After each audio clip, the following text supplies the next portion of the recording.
you were, in your early years, you were a Marxist. Yes. What happened? How'd you get away from that? I took a job in the government. I went to the University of Chicago as a Marxist. After a year of studying under Milton Friedman, I was still a Marxist. But one summer of working in the government was enough to start returning around. Really, what happened to you there? Well, nothing happened to me, but that I realized that the government was nowhere close to being capable of doing what people on the left wanted the government to do. And that, in fact, we'd be lucky if they didn't make things worse. For example, I was in the Labor Department, and they administered the minimum wage law. To me, the question was, did minimum wage laws make poor people better off or worse off? Mm-hmm. That was not the question for them. The minimum wage law provided 1/3 of their total budget, and they weren't going to look at this other way. And as I tried to get into the question of does this cause unemployment and stuff like that, there was no enthusiasm whatsoever for that whole line of reasoning. You've written a trilogy of books about people you call the anointed, yeah. which are basically liberals, mm-hmm. In American society. What do you mean by calling them anointed or self-anointed? That's right. There are people who seriously believe that they are wiser and nobler than others, and the way to improve society is to have the government force people to follow what the anointed want rather than let people do what they themselves want to do.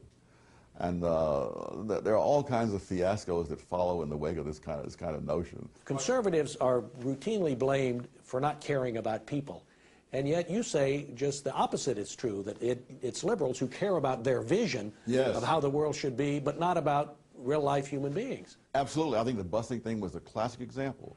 You would be hard-pressed to show how black people, white people, or any other people were benefited by this.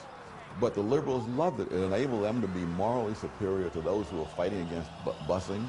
And the evidence, one way or the other, really did not interest them. Aren't conservative free market ideas sometimes hard to sell? I think of the labor unions and liberals are now attacking Walmart mm-hmm. and saying Walmart pays its employees too little. I mean, that's a nice thing to be for. You know, you want more money for people who work at Walmart. What's wrong with that? Hey, I want more money for myself. But that doesn't mean that someone else has an obligation to pay it. If you're paying people for their work, instead of just paying them for what they think they need, then clearly these people wouldn't be working for Walmart if someone else thought their work was worth more than Walmart is paying. So why do you think liberals have jumped on Walmart? Because of its success? Because of its success. That's a sufficient reason. They really are for helping. They're for helping people who are disadvantaged, as they put it. Mm-hmm. Whereas I think conservatives want to stop people from being disadvantaged. You know, in other words, the liberals want to help the poor while they're poor, but really the biggest benefit is to stop them from being poor. And that they have very little interest in. What is the liberal premise?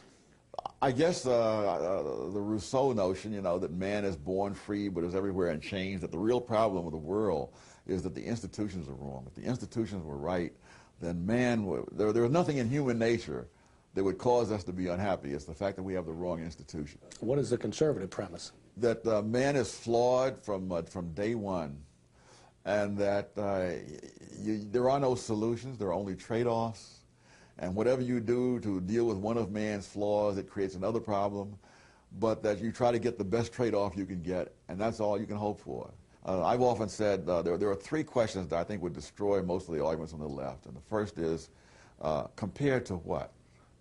The second is, at what cost? And the third is, what hard evidence do you have? Now, there are very few ideas on the left that can pass all three of those kinds of things. Can conservative ideas pass those? Yes, I think so, because they don't assume that there is a solution out there. You know, Adam Smith didn't believe that either the government or the market could solve all problems, that you have to be able to simply tolerate certain things. And the idea to the left of tolerating any evil, you know, that they want to stamp out the last vestige of segregation. Really? At what price? At what price?